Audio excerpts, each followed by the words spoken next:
Hello, everyone. We'll just give folks one more minute to trickle in. But thank you all so much for being here, and we'll get started in just a minute.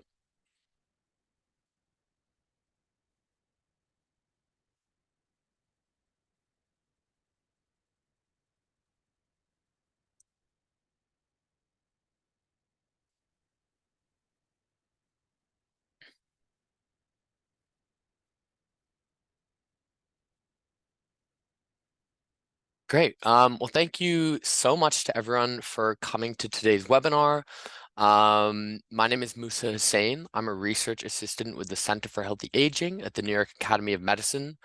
We're so happy to be putting on this webinar for you all today. So this webinar will be on social connection across the Older Adults Equity Collaborative, OAEC. And so we're really excited to present on a bunch of different things for you all today. So real quick, just logistics wise, feel free to utilize the Q&A capabilities of the webinar. You can also put questions in the chat. As a reminder, we will have a moderated Q&A section towards the end of the webinar where we'll try and get to as many questions as possible. So please leave your questions for the end and we will definitely try and get to them. And so, right, as we begin, it's my pleasure to introduce the Deputy Assistant Secretary for Aging, Carrie Benson. Carrie Benson leads the Administration on Aging in advocating on behalf of older Americans. In this capacity, she guides and promotes the development of home and community-based long-term care programs, policies, and services designed to afford older people and their caregivers the ability to age with dignity and independence, and to have a broad array of options available for an enhanced quality of life. This includes the promotion and implementation of evidence-based prevention interventions proven effective in avoiding or delaying the onset of chronic disease and illness. Carrie, thank you so much for being with us, and I'll open it to you.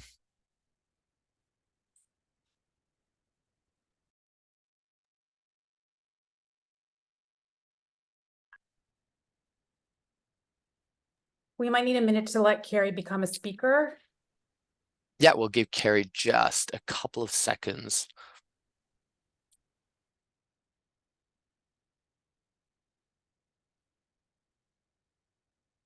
And Carrie Benson. 1 second.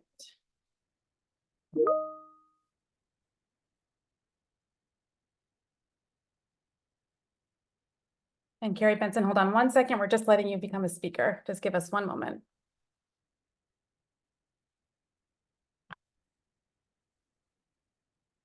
Hi, everybody. Hi, Musa. Thank Fantastic. you for can you hear me now? We can. Thank you so much for being with us. Wonderful. I apologize for the delay. No worries. I know better than to get too worried about it because I figure we'll all figure it out together, right? The technology. Now we've got it down to quite a science, I think. But thank you so much, Musa, for your very gracious welcome and introduction. I am so absolutely delighted to be here with you all today, and especially because it is Older Americans Month, and every year the Administration for Community Living leads the nation's observance. It's a time for us to recognize older Americans' contributions, highlight aging trends, and reaffirm commitments to serving the older adults in our communities. This year's theme is Powered by Connection, which recognizes the profound impact that meaningful relationships and social connections have on our health and well-being. We know the vital role that connectedness plays in supporting independence and aging in place by combating isolation, loneliness, and other issues. Factors like living alone, loss of family or friends, chronic illness, and hearing loss increase the risk for loneliness and social isolation for older adults. Roughly 1/4 of adults age 65 and older are considered to be socially isolated, according to the National Academies of Sciences, Engineering, and Medicine. Recent studies have found that there's a significant increase in the risk of premature death from all causes, a risk a risk that may rival those of smoking, obesity, and physical inactivity, and was associated with about a 50% increase of dementia when it comes to social isolation. Loneliness was associated with higher rates of depression, anxiety, and suicide. And according to current studies, immigrants and lesbian, gay, bisexual, and transgender adults experience loneliness more often than other groups. First-generation immigrants experience stressors that can increase their social isolation, such as language barriers, differences in community, family dynamics, and new relationships that lack depth or history. Similarly, LGBT populations tend to have more loneliness because of stigma, discrimination, and barriers to care. But you can take action today to help support connection for older adults. First, we encourage you to visit our ACL webpage, acl.gov/OAM for Older Americans Month, to find useful information around the 2024 theme, Powered by Connection, and a list of ideas to help promote the benefits of connecting with others.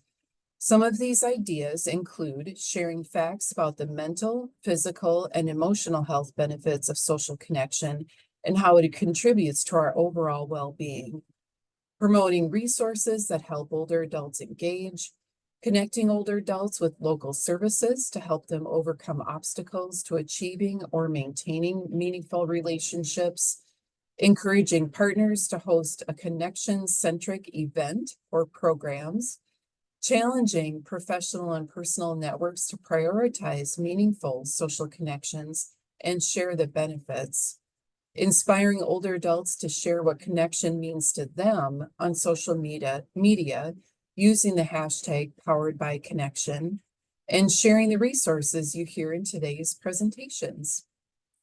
Today, I am so excited that you will hear from all 5 ACL-funded National Aging Minority Technical Assistance Resource Centers that make up the Older Adults Equity Collaborative on ways to promote social connection in diverse communities. The Older Adult Equity Collaborative grantees work together to enhance access and reduce health disparities among racial, ethnic, and other minority individuals.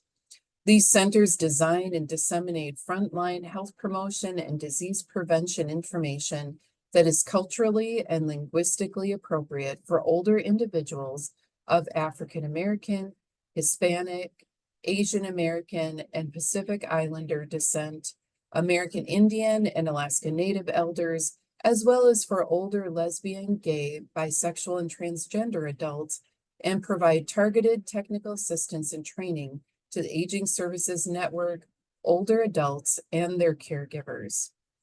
ACL and AOA-funded resource centers are a vital part of the Aging Network and help to expand and increase equity, services, and access for communities in greatest need. Today's webinar will discuss some of the amazing tools created by the Older Adults Equity Collaborative to support diverse communities in staying connected. I will now turn it back over to you, Musa, to get us started. Thank you so much, Carrie, for that wonderful set of welcoming remarks. It is now my pleasure to turn it over to Bren Cole. Bren Cole is the Director of Marketing and Communications at SAGE, which is the world's largest and oldest organization dedicated to the needs of LGBTQ+ elders. She has 16+ experience in the communications field, and prior to joining SAGE, Bren was Communications Manager at Fenway Health, an LGBTQ+ community health center, and editor at media company Tech Target. Bren graduated from Northeastern University with a BA in journalism and now lives in Cambridge, Massachusetts with her partner and 2 sassy cats. Bren, thank you so much for being with us. Hey, thank you so much for having me. I'm filling in today for my colleague Cheryl Wayland, who usually will be doing this, but I'm very happy to chat with you all today in her absence. So just a little information about SAGE and some background. Do I just say next slide for the next slide? Exactly. Okay, awesome. Thank you. So SAGE is the world's oldest and largest organization that is dedicated solely to advocating for and uplifting the voices of LGBTQ elders. We were founded in 1978 in New York City, and since then we've become national and in some ways international in our pursuit of equality and dignity for the folks who are really the trailblazers of our community, who really fought to get the LGBTQ plus community the rights and benefits that we enjoy today. So, in partnership with our allies and our constituents, we work every day to promote the high quality of life for our LGBTQ older people. This goes between on the ground case management and programming in our New York City centers, as well as 2 centers in Florida. We have a very robust advocacy program where we do policy work and advocacy work on behalf of legislation that would help LGBTQ elders. We have a national housing initiative where we work with developers and advocates across the country to create LGBTQ competent senior housing. We have a credentialing service where we train elder care providers in LGBTQ cultural competency, and we have a financial wellness app to help our elders become more financially stable in their older years. We have our National Resource Center as well, which you'll hear more about that later. And most recently, we have our Hear Me app, which I'll be discussing today. Our core values, #1, are always to center and uplift the voices of our LGBT elder folks. It's the phrase "nothing about us without us" is very important to us. So their experiences and their voices are always centered to us. We're invested in diversity and equity to tell all the voices and stories of our community. We believe deeply in collaborative teamwork and partnership with other organizations across the country who are doing great work for LGBTQ folks and for elders. Respect, compassion drive everything that we do. Innovation as we move into new ways of connecting folks, which you'll hear more about with the Hear Me app, and top performance in a diverse marketplace. Next slide, please. So our National Resource Center, which you may have heard about, is the country's first and only technical assistance resource that's aimed at improving the quality of life and services for LGBTQ older adults. It's a sort of one-stop shop for educational resources that can help you learn more about the specific challenges faced by LGBTQ elders and how you can work in your agency or facilities to create more inclusive, safe, and welcoming environments for the LGBTQ older adult population. Check it out at lgbtqagingcenter.org /guides. We've got all kinds of great stuff on there. Next slide, please. So the reason why we have programming in this and the app Hear Me around support services for LGBT older adults is because they have specific needs that are not necessarily unique to them, but are more common for them. So, for example, LGBTQ elders are less likely to have children to care for them in their later years. They're less likely to be married or partnered, more likely to develop chronic health conditions stemming from years of avoiding the medical facilities and doctors because of institutionalized discrimination. This is especially true for trans folks. And because of a history of just generally not being trustful of institutions, they're less likely to reach out and seek care for long-term housing or nursing home facilities or things like that. So they're more likely to be trying to age at home and age in place.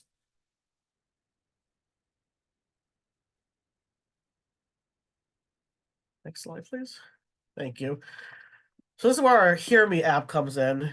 This is a relatively new addition to our Sage catalog, but it's a very exciting one. We launched back in December, and it is a 24/7 listening and support app where folks can basically log on at any time and choose a topic that they want to talk about or they need support around, and they'll be connected 24/7 to a friendly listener who is trained in LGBTQ cultural competencies. So the idea of this stems from we originally had a hotline.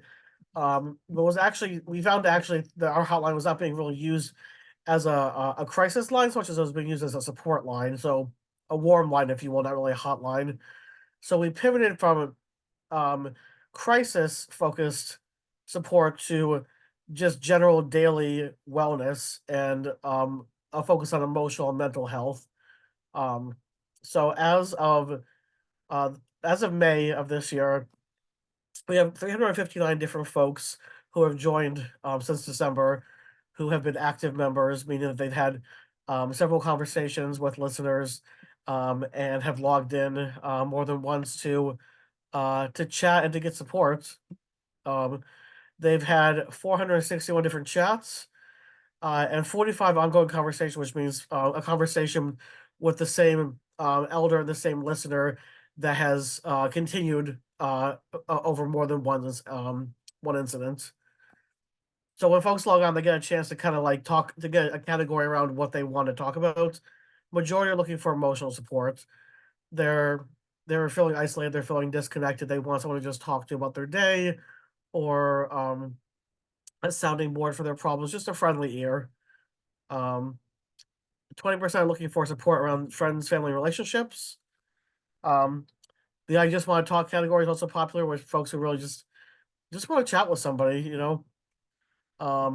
We also have folks logging in to talk about their financial concerns, any kind of health concerns and COVID related concerns, sexual health and others. So it's a wide range of topics that folks are interested in, but they all come down to wanting to have a friendly listener to discuss just sort of like the daily topics that anybody wants to talk about, and kind of keep that social connection going for folks. So before and after each chat, folks are asked what their mood is like. 30% before the chats log in as saying they're in a bad or terrible mood. After the chat, 65% of folks are in a good or a great mood. So we see an improvement about 25% in mood just from having that like often short interaction with somebody in the chat room. So right now we're at a user satisfaction rate of 4.85 out of 5, which is pretty good, I think. Next page, please. This is just sort of a demographic breakdown. Obviously, the majority of folks are 50 plus, but there are some younger folks who are logging in. We have a pretty even split between male and female. Obviously, we have trans folks and folks who gender nonconforming who do not fit into the binary, and then other majority are gay or lesbian. But as you can see, we have a wide category of identities as well that are also making use of this app. Next page, please. The other exciting part of Hear Me is that it kind of really is a program that encourages a lot of intergenerational connections in the sense that if somebody is too young to be a Hear Me constituent, we encourage folks to be volunteers. So folks can sign up through us to become these sort of like compassionate listeners, and be the ones on the other side of the app when seniors log in to kind of to chat with them to foster these communications and really build a very supportive community through a very simple app. And we're also in the stages right now of working on expanding this to have phone-based options for folks who might not be as comfortable using a text-based app. You can learn more by scanning the barcode here, or you can go to our sageusa.org website and check out the Hear Me page.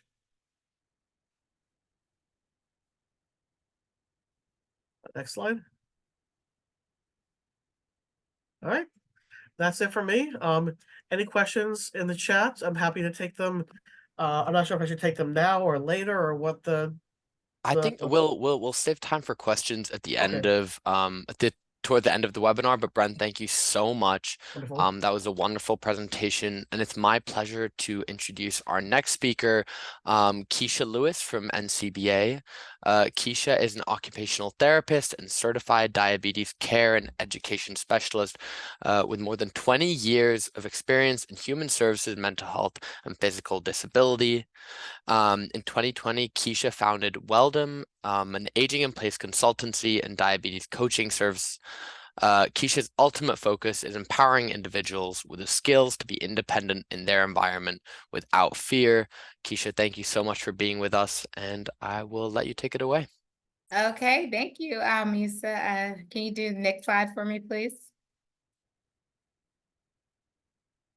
Okay, so just to give you all a background about the National Caucasian Center on Black Aging Incorporated, it was founded in 1970 as a 501c3 organization. It's headquartered in Washington, D.C., and we're one of the largest minority-focused organizations in the United States. We advocate in the areas of health, affordable housing, and employment.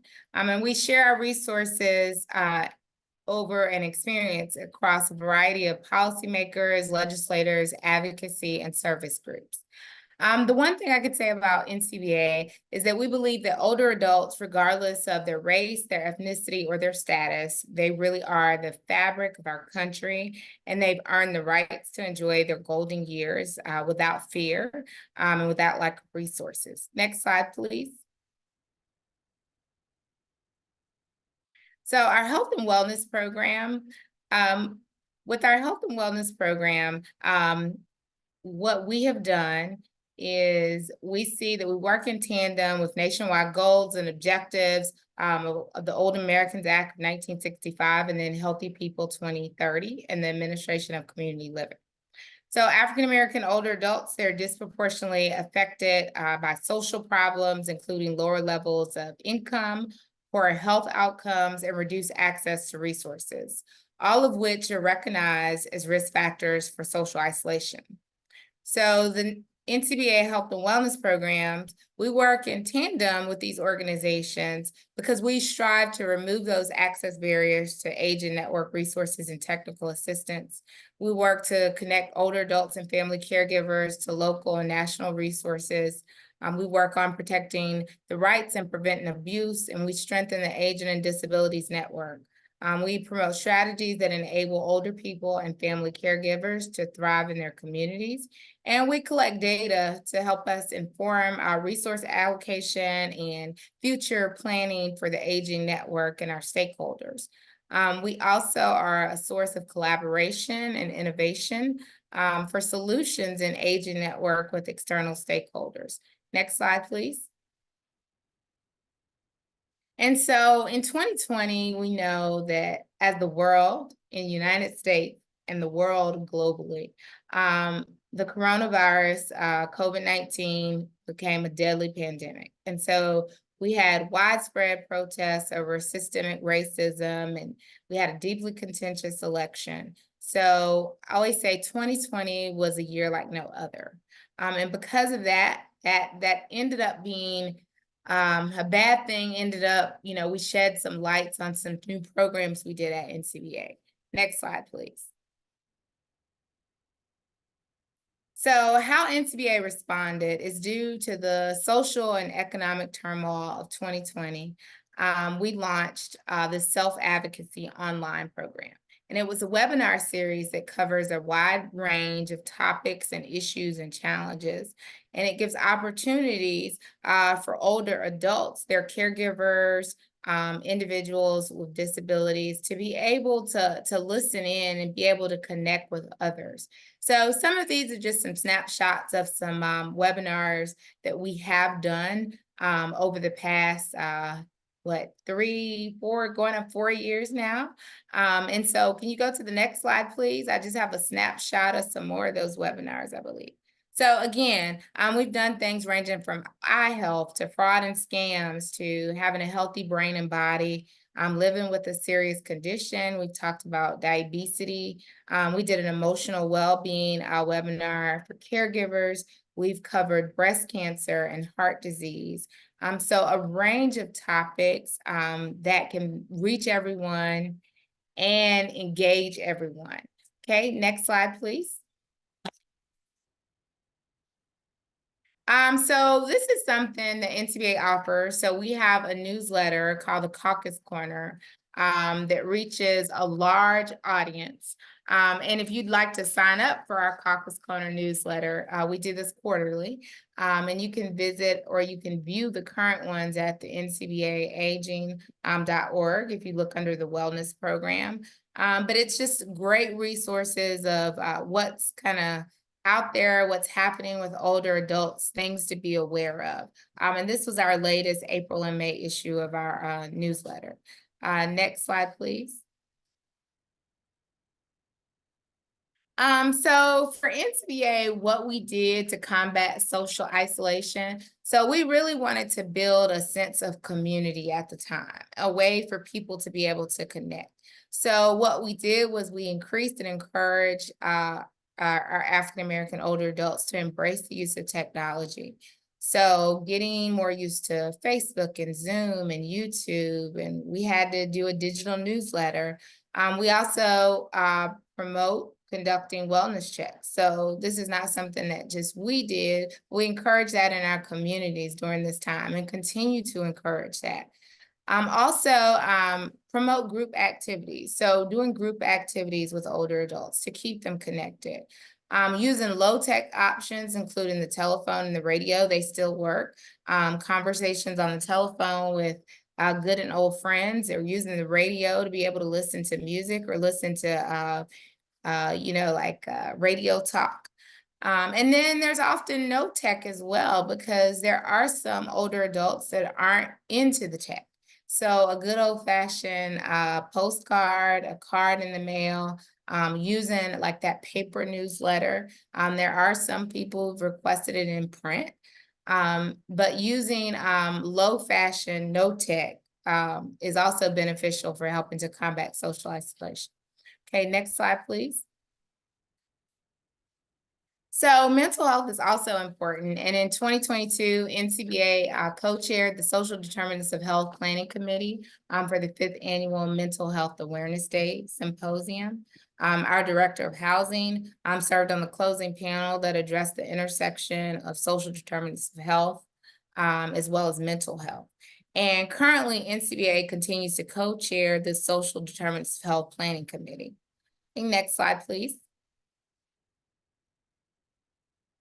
So something that's new that we've initiated, and so we haven't had much data yet because we actually just launched this, but we launched Caring Connections. It was in our March newsletter, and we provide support Monday through Friday from 9 a.m. to 5 p.m. Topics that we cover might be anything from healthcare access, financial security, social supports, mental health, and legal rights. And the benefits of our hotline are, and we're hoping, again, we don't have a large amount of data yet, but culturally tailored support because we understand the unique challenges faced by Black older adults. It's confidential assistance. We respect older adults' privacy. It's empowerment and advocacy. We're empowering older adults by encouraging them to make informed decisions and advocate for their needs. And lastly, it's just to simply be a community connection where we can introduce older adults to a network of individuals who share similar experiences and concerns. Next slide, please. So thank you for listening. That was a little bit about the National Caucus Center on Black Aging Incorporated. You can find our links, all of our social media there. Please particularly follow us and look us up on Facebook because we have all of our webinar series posted, what's coming in the future. And again, visit our website so you can take a look at some of those past recordings because it's some great information. Okay, and I think that's it. So I'm going to hand it back over.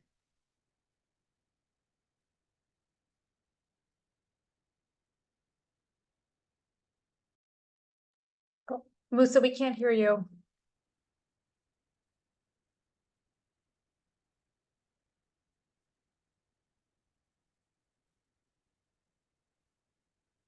Nope. You want to take off the headphones? And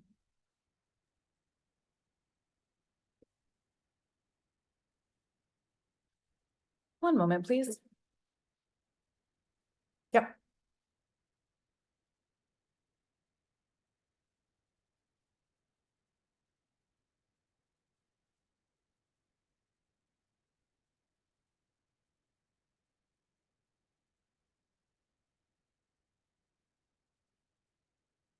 Any panelists have a good joke while we're waiting?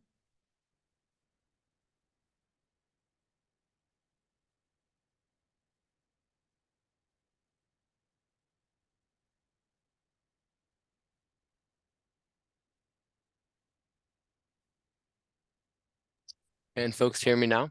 Perfect. Okay, great. So sorry about that delay. I will just reshare my screen. One moment.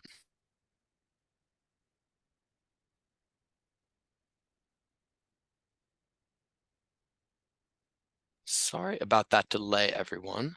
But it is now my pleasure to introduce Christine Suzette Perez Jimenez. Christine was born and raised in Puerto Rico and earned her bachelor's in science degree in industrial microbiology and a curricular sequence in food science and technology from the University of Puerto Rico.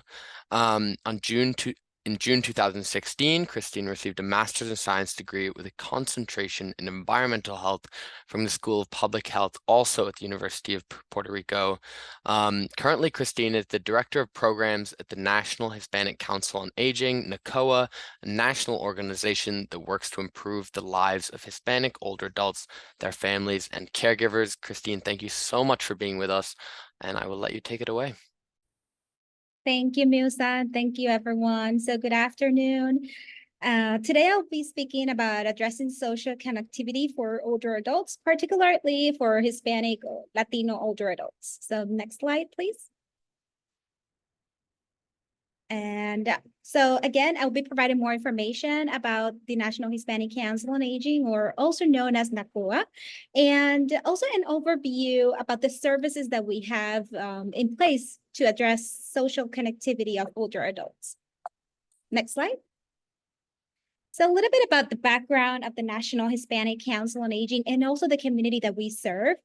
We are the leading national organization working to improve the lives of Hispanic older adults, their families, and caregivers. And we are headquartered in Washington, D.C. And for over 50 years, we are dedicated to promoting, educating, and advocating for research, policy, and practice in areas of health, economic security, and housing. We have developed the Hispanic Aging Network of community-based organizations across the U.S., including Puerto Rico, and reaching millions of Hispanics each year. Next slide. So basically, our mission is to help older adults, Hispanic older adults, their families and caregivers to live with comfort, dignity, and in the best possible health. Our programming and work is influenced by the spirit of wanting a greater and more equitable America for our loved ones and for them to age in peacefully and healthily. And our priorities are economic security, housing, caregiving, leadership development, and also health services. Next slide. So how we are addressing social connectivity for older adults? Well, we have a variety of resources, but today I wanted to share with all of you about our resource center. And we are active since 2020. And the Resource Center, basically, it's a multilingual hub that educates and empowers the Hispanic and Latino community with accurate information and also resources for them to stay healthy, right? So the Resource Center began with a clear objective, just to provide accurate information and also resources on COVID-19, but has quickly expanded since the pandemic began. So it now connects Hispanic and Latinos communities with transportation, services, food banks, also housing, vaccination, and resources for general health and wellness. And this resource center is free, and it's also available in Spanish, English, and Portuguese. And again, the Resource Center continues to innovate and develop thanks to the support of the ACL that holds many of values of the National Hispanic Council on Aging. and also works with community-oriented organizations like all of us today, just to ensure that people have access to the services and resources they need. Next slide, please. Other resource is our health and wellness sessions. So you will see a little bit of photos of what actually this session is. Basically, NACOA owns and operates 2 senior housing facilities. One named Casa Iris at Washington, D.C., and the other one, Miravista, at Kansas City. And both of these housing facilities is for seniors that are low income and can live independently. So today I'll be focusing more in Casa Iris housing facility. And each month we provide mental health charlas in Spanish, or in English would be mental health educational session, hosted by an expert in mental health to the seniors at Casa Iris and also the vicinity or neighborhood as well. So some of the topics that we addressed in the sessions have been learning more about the fundamentals of mental health, the importance of it has in old age, also the certain strategies that can help achieve emotional and mental well-being, addressing loneliness, among many other topics. And this type of activities provide us an opportunity for a dynamic conversation where older adults can feel comfortable to speak and ask questions. And also the participants can share their own experiences, which allows them at the same time to resolve different doubts or concerns about mental health. Next slide, please. So also, the seniors participate in our therapies, which can provide them with cognitive and emotional self-care tools. For example, as you can see in this picture, during Thanksgiving, seniors had the opportunity to share why they are grateful for. And some of what was highlighted was for their health of their family and also for themselves. Some of them mentioned the time that they have lived for everything in life and for all the blessings and friends, among others. Next slide. And we also have physical activity sessions. And here we offer in-person sessions per month, led by a personal trainer and nutritionist who has experience working with older adults. This is very important. And each session consists of physical activity demonstrations, as you can see in the photos, and also education on a different nutritional topic, for example, like health effects, the difference between complex carbohydrates and simple carbohydrates, and even reviewing a recipe for a healthy snack or meal, followed by discussion among the seniors. And we have seen an increase in participation and even in weight loss by the seniors joining this type of physical activity sessions. And also the seniors and their caregivers have some trips outside their home. And for example, the residents have some trips outside. For example, they have been visiting the National Harbor in Maryland. And at the same time, they have the chance to do physical exercise and in a different scenario and also interact with each other. Next slide. So Older Adult Week. So last week, we celebrated Older Americans Month with a week of special activities focusing on the health and wellness of older adults.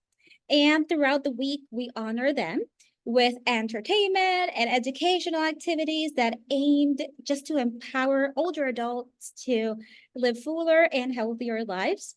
And each day's activities focus on gardening, as you can see in the photos.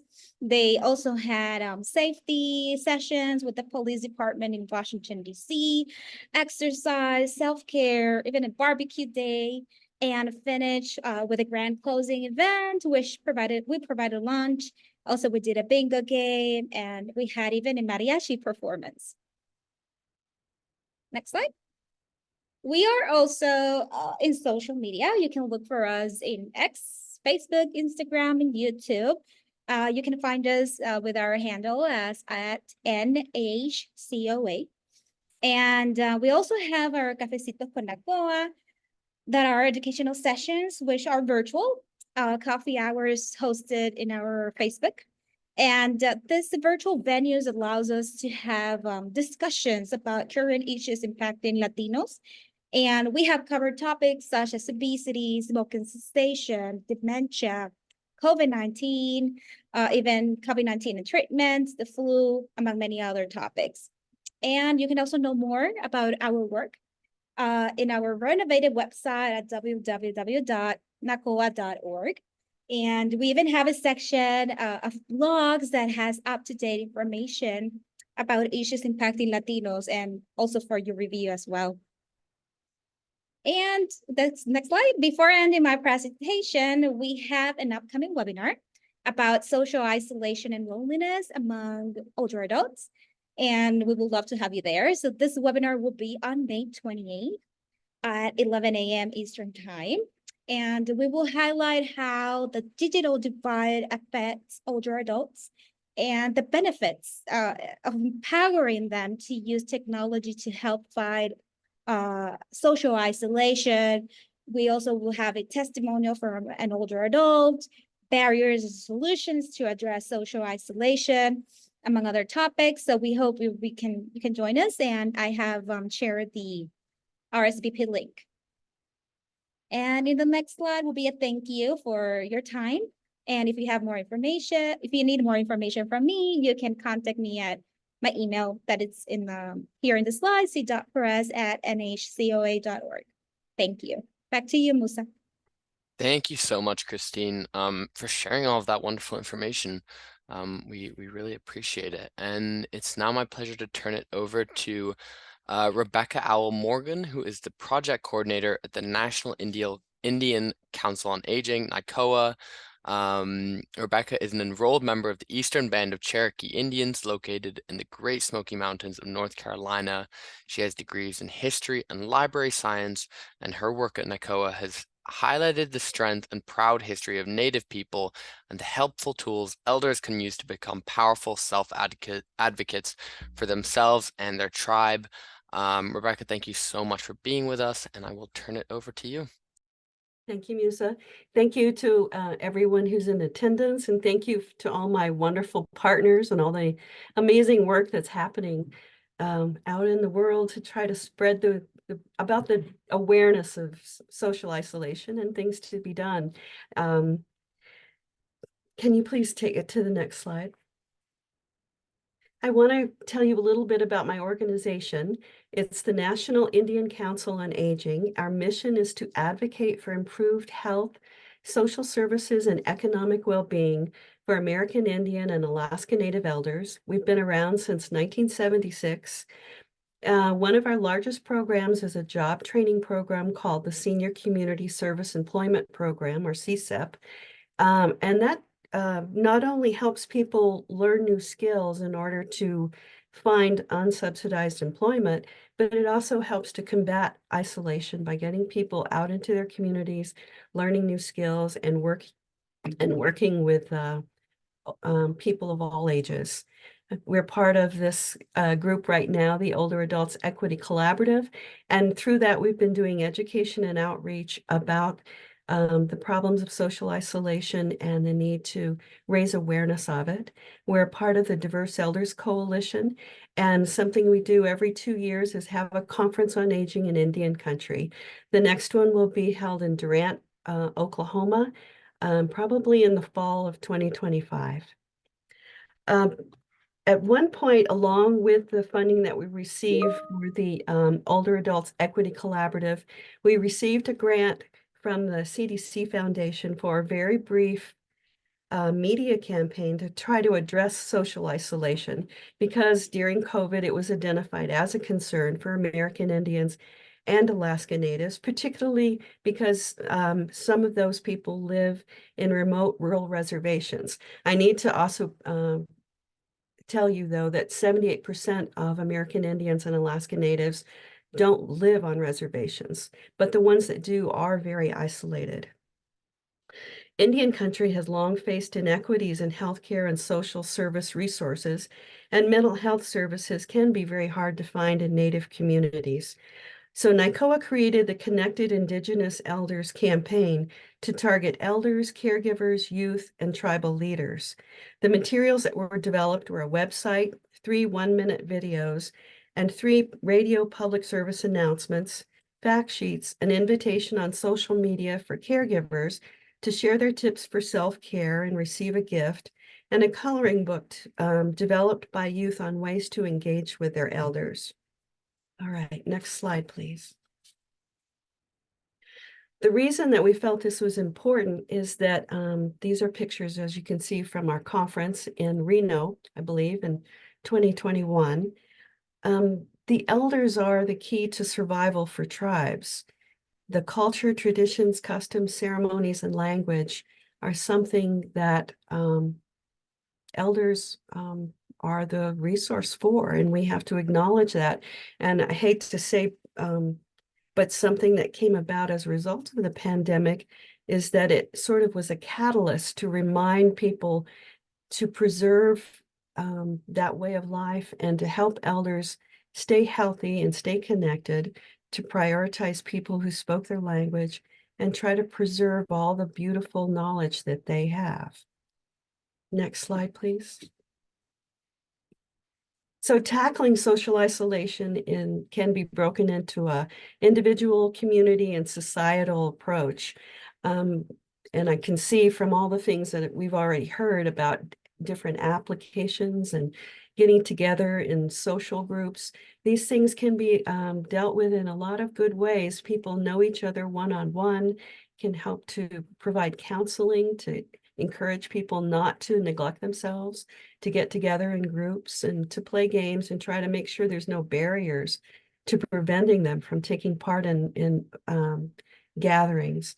In society, for tribes, they need to pass tribal resolutions that social isolation is a priority, and media campaigns are one way to try to raise awareness. Next slide. So we undertook a public awareness campaign. We wanted to inform tribal communities about social isolation among elders and create an awareness of how the issue affects elders and direct them and those that care for them towards helpful resources. We created this website called Connected Indigenous Elders, and there we gathered our radio and video public service announcements, and these were disseminated throughout the country and on a radio talk show called Native American Calling. The program is broadcast on 80 radio stations across the nation and reaches more than 60,000 people weekly. Just as an aside, a lot of people on reservations listen to the radio. A digital divide still exists for many in America. Many people rely on their cell phone for connectivity and have to seek reception in places like they jokingly call it 4-Bar Hill. So the radio is an important source for information. The videos were broadcast in Indian Health Service waiting rooms and tribal colleges by Good Health TV. And they estimate that they had at least 1 million impressions during the month of that when we were doing the campaign. And they also were released on social media, our website, and our YouTube channel. Next slide. Okay, this is a bunch of analytics, which I can't say I understand completely, but I want to say that Facebook and Instagram did reach older Native elder women, which is one of the larger populations that we have. Yeah, so next slide, please. And here's some examples of our social media post. The one on the lower left is nice because it's from a caregiver. It says, "I love to work in the yard and in the garden. Digging in the dirt helps to calm my nerves. It helps me get my thoughts back to myself and feel like I can accomplish something when I see things grow." I think all of us that work in the aging field know how hard caregiving can be for people. And so finding ways to take care of yourself is so important. And one of the things that we did during the campaign is we gave away a self-care kit to all the people that shared their tips. And it was from an indigenous company that was based in Taos, New Mexico, and had natural care products like lip balm, soap, and lotions. Next slide. And another thing that we did to try to reach out to the youth is created this coloring book. And the cover here is designed by one of the younger people who's, I believe, in middle school, all Native youth who designed and thought of tips and ways to help their elders. And one of them was to help them bake bread, take them to the store, help them with chopping wood and pulling weeds. And yeah, we're really we're pleased with how sweet the ideas were and how engaged they were as well. All right, now Musa, if you could play one of our videos. This one is aimed at elders.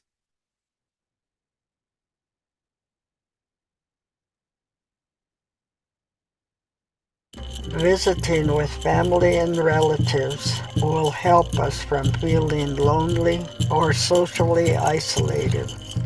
COVID-19 changed everything, like our ancestors who survived war, famine, and epidemics. Our elders had to make sacrifices too. The more we are socially connected with our family and community, the less health problems we will have and the longer we will live. We need to stay active to keep our spirits alive. Remember, you are not alone. Connected together, we will stand strong. For more information on elder isolation or caregiver resources, go to connectedindigenousElders.org.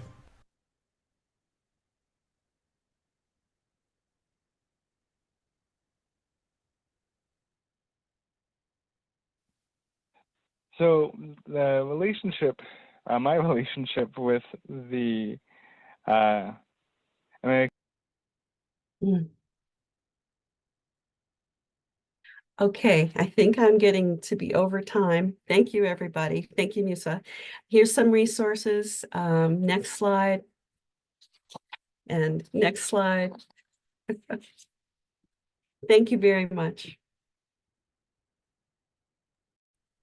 Thank you so much, Rebecca, for that presentation and sharing that video with us.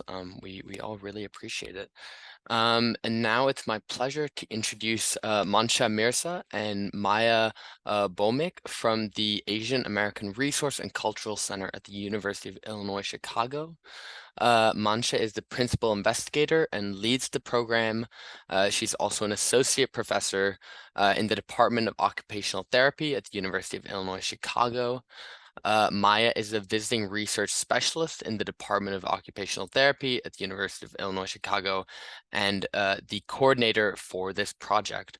So thank you guys so much for being here, and I will let you take it away. Thank you so much for the introductions, Musa. We are really excited to share the work that we are doing at the TARC that focuses on the Asian American and Pacific Islander older adult population. We use the acronym ASIAN, which stands for Aging Services Inclusive of Asian American Networks. We are located, like Musa said, in Chicago at the University of Illinois. And this is our first year as a TARC. So a lot of our projects and offerings are still in the process of development, but we're excited to share with you what we have so far. Next slide, please. Just to give you a little bit of background about the nuances of social isolation in the Asian American older adult population, one thing to remember is that a very substantial proportion of Asian American older adults are foreign-born, and therefore they are first-generation immigrants. And as immigrants, they have been through the experience of leaving their home country and adapting to a new culture, which often makes it difficult to maintain existing social relationships and build new ones. So in the literature, this is referred to as the broken convoy effect. And what this essentially means is that as Asian American older adults, especially those who were foreign-born, become older, they face a decrease in social capital. And this essentially means challenges due to immigration and acculturation that can lead to restricted social networks and limited opportunities to pursue social relationships. which puts them at high risk of social disengagement and isolation.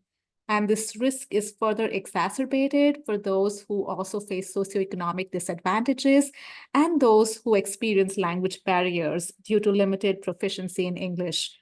One thing to keep in mind is that about 57% of Asian American older adults who were born overseas do have limited proficiency in English, so language barriers are pretty significant in this population.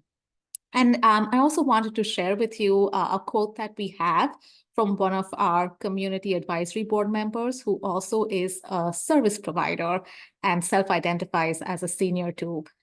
And she says here that, some only speak their native language and no English at all. They rely on younger people in the family, and younger people are busy.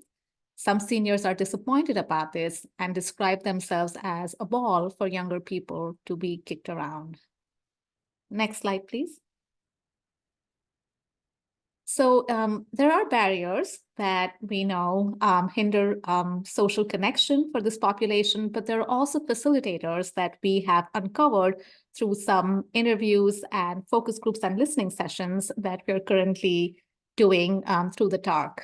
So one facilitator for social connection that's super important in this population is technology.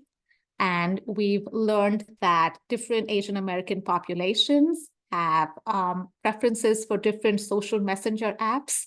So some examples here are WeChat, which is very popular in the Chinese community, WhatsApp, which is really popular in the South Asian community, and KakaoTalk, which is really popular among Korean Americans. And what we've heard is that once they figure out the technology, it really opens up a whole new world for them. Another important facilitator is the availability of ethnic community-based organizations. There are ethnicity-specific CBOs around the country that serve Asian Americans in general with special programming available for older adults. So for instance, digital literacy classes and spaces for gathering and socializing around special events like Lunar New Year or karaoke once a week. And these are really important sources of meaningful social engagement. And here's one of our other community advisory board members speaking to this, and she says, seniors have aches and pains and are close to death. So she was quite blunt about that. But we need something fun and lighthearted.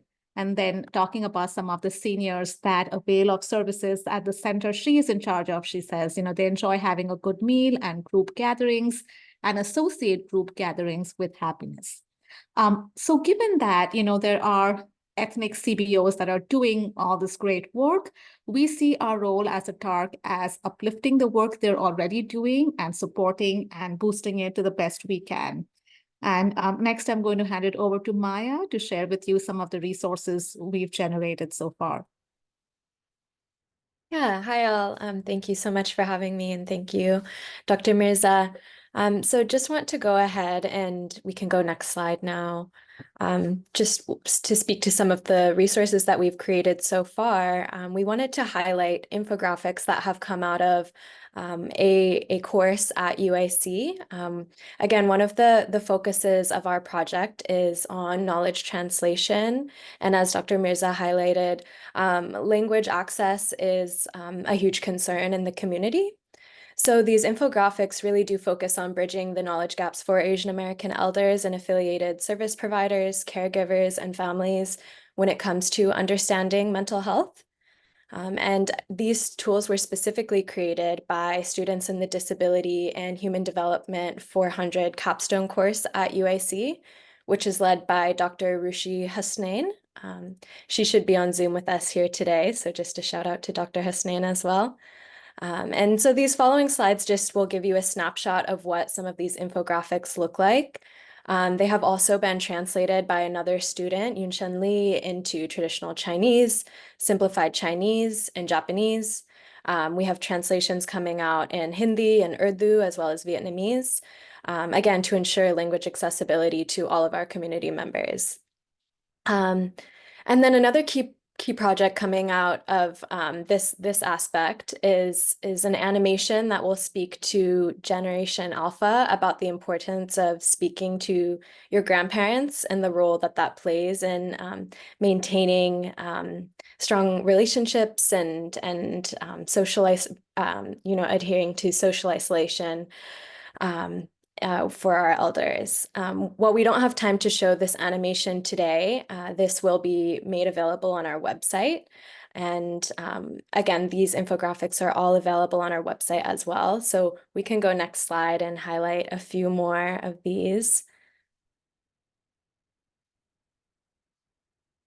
Thank you so much. And we'll speak to some future plans as well. Now I'll hand it back to Dr. Mirza.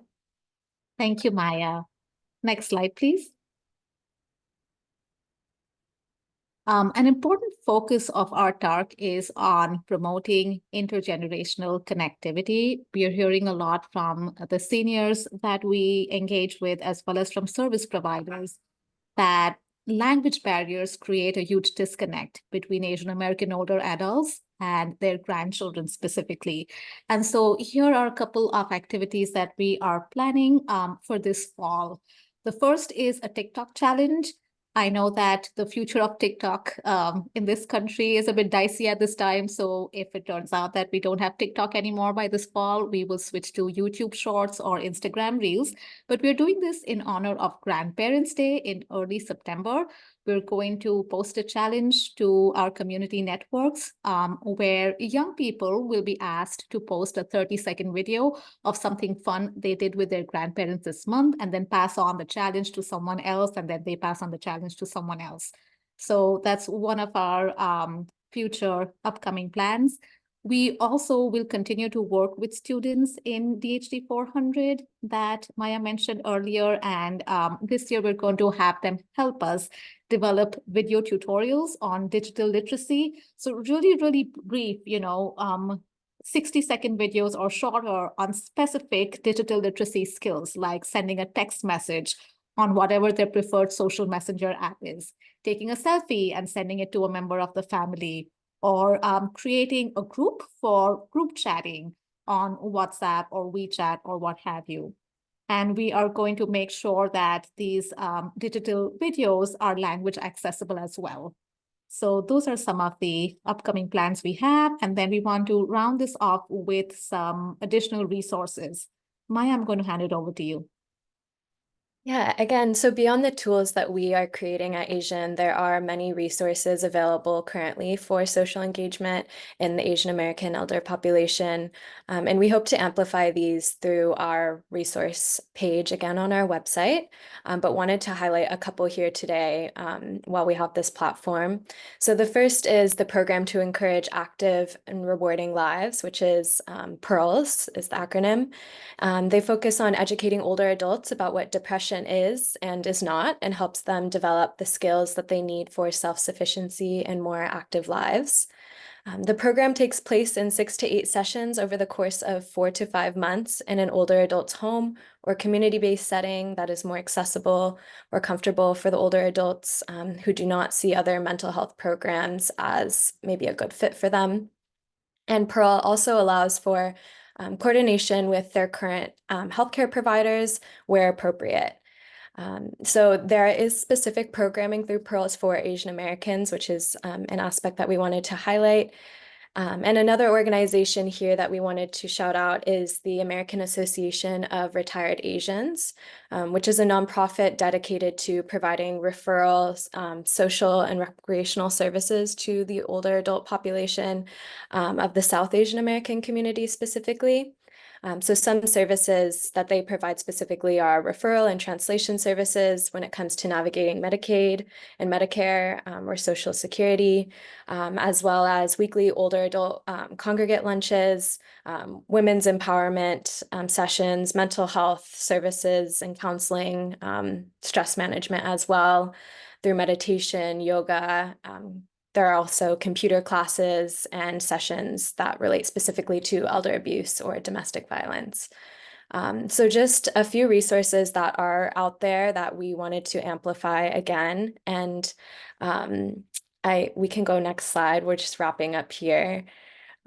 This is the contact information again for Dr. Mirza and Dr. Murthy, who can't be with us here today, but is the co-PI, and for myself as well. And then it sounds like there will be some contact information going out after this session as well, with our general email and our website, where you can find all of these resources. So thank you so much. Thanks, Mirza. Thank you so much, Mancha, and Maya, for that wonderful presentation. And now I will be talking a little bit about our role as the New York Academy of Medicine as the OAEC Coordinating Center. As a quick reminder to folks, I'm a research assistant at the Center for Healthy Aging here at the New York Academy of Medicine. We're so excited to be the coordinating center for this program, and I will be talking a little bit about our role as a coordinating center, the resource library that we maintain and develop, and a new report we have that we're super excited about on shaping a strategy for social isolation in older adults. So a little bit about the New York Academy of Medicine. We are a public health think tank focused on building health equity through innovative research and advocacy. For this specific program, we are really trying to enhance collaboration and coordination among the TARCs, all of which you just heard from. You heard from, and we're so excited that they were able to present all the wonderful information that they did, as well as their partners and the Administration for Community Living, ACL. So we have a few key activities as the coordinating center. We strengthen collaboration among TARCs, ACL, and other ACL-funded resource centers and external stakeholders. We increase TARC's capacity to deliver technical assistance, and we are continuously looking to improve service quality and really providing TARCs with everything they need to get all the resources out there that they do. So one of our main big sort of key components of our work is maintaining and facilitating a resource library. So as the coordinating center for the OAEC, we facilitate the design and development of this resource library, which is a digital resource. You can find it online on our website, and it includes materials from each of the member organizations of the OAEC to provide resources for the Aging Services Network, which are providers serving diverse communities and populations, and diverse older adults and family caregivers themselves. So we have resources from categories from citizenship and immigration to healthy aging, to social isolation and mental health. So the library currently consists of 145 individual resources. We are always trying to grow it to get even bigger. And as I mentioned, it's organized into 12 categories. These resources have been developed by our colleagues at each of our fantastic TARCs, colleagues at ACL, the New York Academy of Medicine, and other field experts. We'll be sending information out after this webinar, where you can find a link to the resource center. But in the meantime, I encourage you all to find it on our website and check it out. We find it to be a really exciting resource. I'll also talk a little bit about a report we're super excited to have recently announced on shaping a strategy for social isolation in older adults. So on January 10th, we hosted, alongside the John A. Hartford Foundation, a convening with more than 70 participants from across the United States, a convening to discuss collaborative action that will improve the care of older adults by specifically addressing social isolation in loneliness. And so the goal of the convening was really to guide the John A. Hartford Foundation in pursuing effective interventions to address social isolation and loneliness among older adults. And our discussions were really grounded in two reports, of which were the National Academies of Science, Engineering, and Medicine Social Isolation and Loneliness in Older Adults report. Definitely a handful, so we just call it the NASM report. And we were also guided by the Surgeon General's advisory, Vivek Murthy, and we found those reports to be really, really helpful foundations for our discussions and the work that we're looking to do moving forward. And so this report came as a result of the convening, and it summarizes the powerful discussions and numerous ideas that were generated at the event. And so beyond informing the Foundation's efforts to pursue effective interventions, we hope that the report will generate ideas for other funders, government agencies, businesses, and nonprofit organizations. So we'll send the report out once again after the webinar. We encourage you all to check it out. And before I hand off to our director at Center for Healthy Aging, Alana Kiefer, for a quick Q&A, I just want to thank all of you so much for coming today's webinar. If you have any questions, please feel free to reach out to me at the email on the screen. And definitely follow us on Twitter at AgeFriendlyNYC, where you can see more of the exciting work that we're doing. And Alana, I'll hand it off to you. Wonderful. Thank you so much. I'm going to ask all the panelists to please turn on their camera and their sound so we can hear and see you. And we only have time for probably one question. There was so much information packed into here. As Musa said, we'll be sending everything out as well. So don't worry. But the one question I just wanted to ask you, and anyone can go first, is we've definitely kind of talked about the role of technology and seeing how it plays into addressing social isolation among older adults in some of your work. I would love to hear some of both the pros and cons that you have found in using technology to address social isolation and to create more social connection among older adults. Who would like to go first? Keisha? So I can take a little shot at it. So one of the things that that we have found is that some older adults they're hesitant to some technology, definitely. So I think it's great for all of the programs that are doing something to address it. The other thing is some older adults now, many of us are used to having a smartphone. And although older adults have cell phones, not all older adults now have these fancy, nice smartphones. Some of those phones buy some like assisted programs or just lack of use and trying to understand. You might have an older adult that has just a traditional flip phone and doesn't have the capability to use technology and use a phone like some of us may have. So that's still a barrier, just introducing the comfort level and then decreasing frustration, because also there's frustrations associated with that sometimes. Yep, absolutely. Mancha?